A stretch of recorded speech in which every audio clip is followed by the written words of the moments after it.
Hello everybody and welcome to my e-lesson. I'm your guru and today I'm going to tell you how to think using the 6-hat thinking method given by Edward de Bono. This is a beautiful way of thinking about things. Usually how we think, we usually tend to think in a one-way direction. Everybody has a thought flow or a method of thinking. Somebody usually you'll find rarely people who think about a thing in multiple perspectives, and that is what we are going to unlearn over here and learn how to think in different perspectives. These ways of thinking can be categorized under 6 colors, and those colors can be called, and those ways can be called as thinking hats. So let's have a color blue hat, yellow thinking hat, red thinking hat, green thinking hat, white thinking hat, and black thinking hats. Now these colors stand for 6 types of thinkings. Each hat identifies a type of thinking. Hats are indicative directions of thinking. They are not exact outputs. They are just directions. You can put on and take off a hat any point of time or n number of times during the thought process, and this activity can be done alone or it can be done in groups also. These colors, they stand for something, right? So white color is usually neutral and objective. Red is associated with emotions and angriness. Black is serious. Yellow is sunny, positive. Green is associated with growth, fertility. Blue is cool, sky above. And if it now transcend them into ways of thinking, then white would be objectivity, facts and figures. Red would be emotions and feeling. Black would be cautiousness and carefulness. Yellow is hope, positivity and speculativeness in a positive manner. Green is creativity, ideas and lateral thinkings. Blue is control and organization of the thinking process itself. So we have to keep certain things in mind before we start using this technique, that these are directions, not descriptions. These are set out to think in a specific directions, and this can be used in a meeting or while your own thinking, that now let's think about things in the red hat manner or in the black hat manner, or let's have some red hat thinking. And we should also ensure that we are not categorizing somebody as a specific hat thinker. That tends to happen, so we have to curtail it in the beginning itself.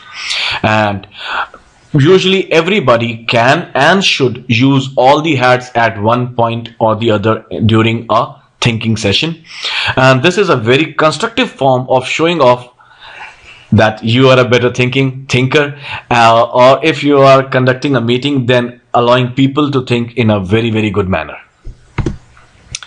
And further, you can use any number of hats any number of times during a session. The sequence can be dynamic or it can be preset, and it is not necessary to use each and every hat. The benefits would be that experience and intelligence of each person would be utilized. That would be diversity of thought and more use of our brains. Well, that is what it is suggested. that would be the outcome. And yes, removal of ego also happens when you are thinking in a group in this manner. It certainly saves time. My apologies for that. And it allows you to focus at one thing at a particular point of time. So let's start with the blue hat. Blue hat is more about control and organization of the thinking process. Like why we are here, what we are thinking about, definition of the situation or problem, alternative definitions of the problem, what do we want to achieve out of this, where we want to end up, the background of the thinking, a plan for the sequence of hats. Now this is optional, the last point, but that is what the blue hat stands for. Why we are here, what we are supposed to do, and how we are supposed to do that, what is the outcome that we are looking at.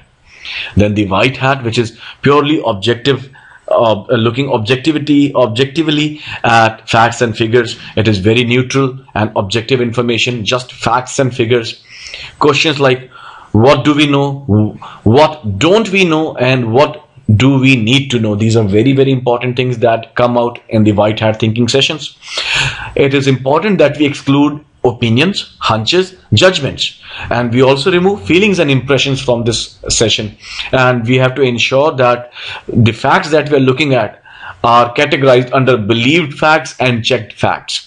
Now, believed facts are those which somebody assumes to be true, and checked facts are those which are verified to be true. So I hope the clarity is here, and it is very important that we have it. Red hat thinking, again, this is very important, and before I proceed further on this, I would like to say that specifically in a group meeting, I would suggest that red hat thinking should be encouraged, because usually people do not express their feelings and emotions. They consider it unprofessional. So if we should actually urge people in a meeting to express their feelings, and when we categorize it under the red hat thinking method, then people feel free to vent out their emotions and feelings, and which can be a very positive thing in the total scheme of things. So red hat thinking allows for emotions and feelings, hunches, intuitions, impressions. It doesn't have to be logical or consistent. There are no justifications required, no reasons or no basis asked for. All decisions are emotional in the end for this specific red hat thinking session only. And yellow hat thinking again denotes hope, positivity and speculativeness in a positive manner. We think about optimism, we think about opportunity, the benefits, the best case scenarios, we explore the project further. And then our green hat thinking, creativity, ideas, lateral thinking. I'll usually give the example of mobile phone over here. They were supposed to be just communication devices. You talk, I talk, you listen, I listen. And sorry, you talk, I listen, I talk, you listen. But now they have mobiles more of a convergence device. You can now surf the internet, listen to music, watch videos, book airline tickets, check your bank balances and all that. So green hat denotes new ideas, concepts, perceptions, deliberate creation of new ideas, alternatives and more alternatives, new approaches to problems, creative and lateral thinking. That is what is green hat thinking. And last but not the least, the black hat thinking, cautious and being careful, logically negative. Why it won't work? Yes, one should think, what are the chances of something failing and why would it fail? We have to look at in a very critical, judgmental manner, sometimes even in a pessimistic view.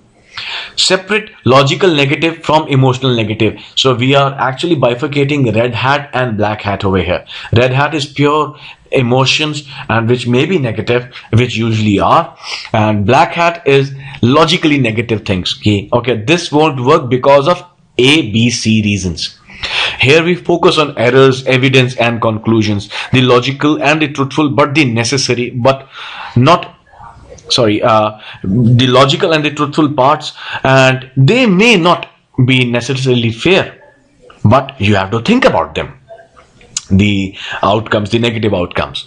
So these are the 6 ways of thinking about a problem, and if you combine all 6, it is proven that the outcome is really, really good. Well, I hope you liked this video. So now this is your Guru signing off for the day. Have a wonderful day ahead. Happy learning.